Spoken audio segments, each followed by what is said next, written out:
Start for a presentation. My name is Quinten Gooijer. I'm with the company Temple Housing. What we do, what we build.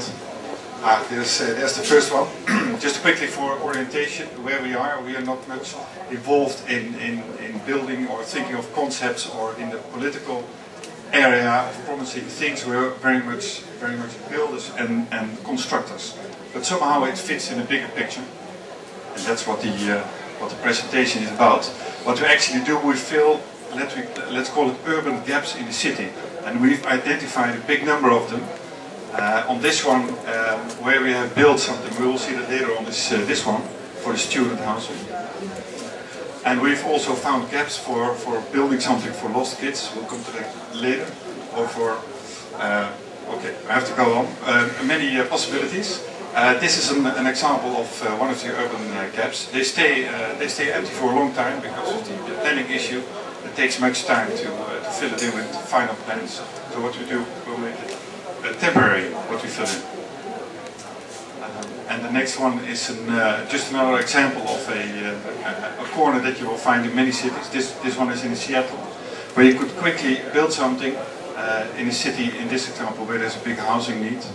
And the next slide will show, if you have something like a temporary quick building system, how you could do that. This is an architect from Seattle. They have developed something, and you can see you could easily and quickly project it on that location. And it fills in another gap in the city. And it's actually not only literally the empty spaces in the cities, or the urban gaps. It is also to do with the mismatch between what we develop in housing solutions and what actually is needed in the market. It's very complicated to quickly react on the demand for specific types of housing. It could be for young people, old people, for many groups. And in these gaps is where we operate actually. And how you do that, I've presented a quick tour for you, how you can be successful in filling gaps in cities. Waiting for the next slide. Just quickly 6 groups that were identified. Many more of them. They're everywhere. People without a home, or students looking for a house, or elderly people. You see they've already lost their roof. Or the girl in Sudan, and girls like that you find everywhere in the world. We have to do something about it. Very important. And the other 2 groups. Now, how do you quickly build something for them? What we say, just ask your children, or ask any child, how would you do this? Well, stack boxes as much as possible and as many as possible. And that's the solution. That's actually what we do. We use the shipping containers as a building solution. And the choice for the shipping container is that it's a worldwide standard. There's no country where you cannot find the shipping container. It's a perfect tool to create housing quickly and affordable for many groups. How do you do that? You have to control the cost. Building houses is expensive. What we did, we went east because the labor cost in China is much lower, and we pay something like 40 times more per hour than the workers in China. For example, this lady truck driver on a ferry in China that I saw. And as I just explained, our choice to build and prefabricate the units in China is to reduce the cost. The manufacturing power in China is phenomenal, and it will stay that way for the next decade, at least, as we expected. So one element is to keep the cost low.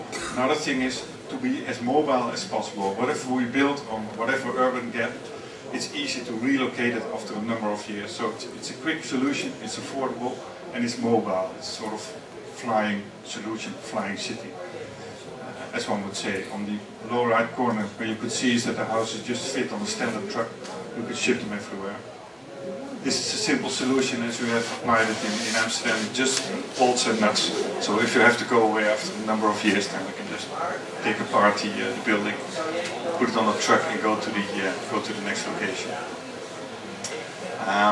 Not only just stuff people in containers as a solution, but have a good eye for detail and offer a basic luxury that we all would expect.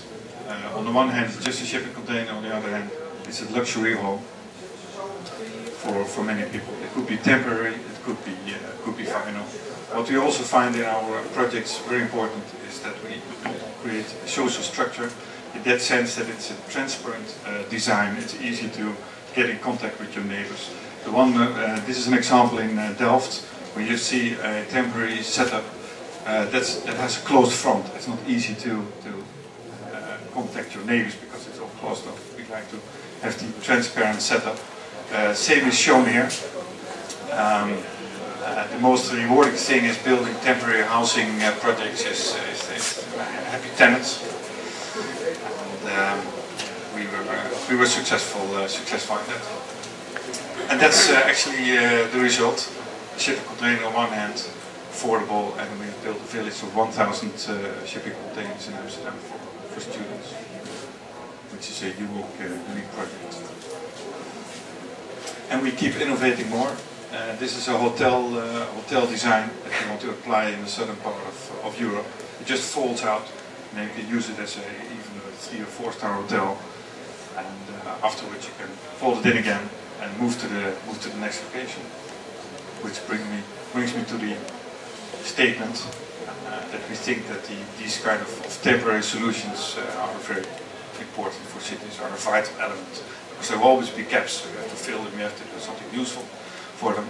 And in the best case you will also help people who need a roof over their head.